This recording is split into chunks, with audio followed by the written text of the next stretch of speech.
Ali İmran suresinin 157. ayesinde Allah Teala buyurur: وَلَاِنْ قُتِلْتُمْ ف۪ي سَب۪يلِ اللّٰهِ اَمُّتُّمْ لَمَغْفِرَةٌ مِنَ اللّٰهِ وَرَحْمَةٌ خَيْرٌ مِمَّا يَجْمَعُونَ.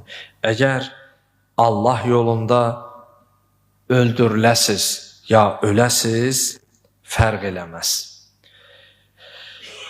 Bu iş Allah'ın sizə bu rəhmət və məğfirəti bütün topladığınız, əldə etdiyiniz bütün yaxşılıqlardan və xeyirlərdən üstdür.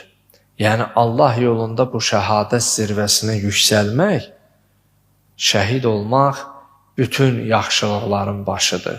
Bütün xeyirlərin ən alisidir. Peyğəmbər salavatullah buyurur ki: Səlasətun yəşfəunə iləllah əzzə və cəllə.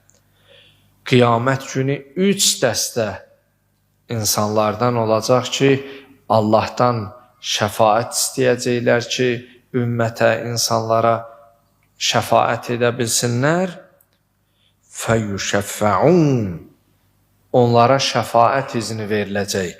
Onlardan birincisi əl-ənbiya, peyğəmbərlər, sümməl-uləma, alimlər, sümməş-şühəda, sonra şəhidlər. Şəhidlər də şəfaət etmə imkanına, imtiyazına malik olan insanlar içərisində o məqama yüksələnlərdirlər.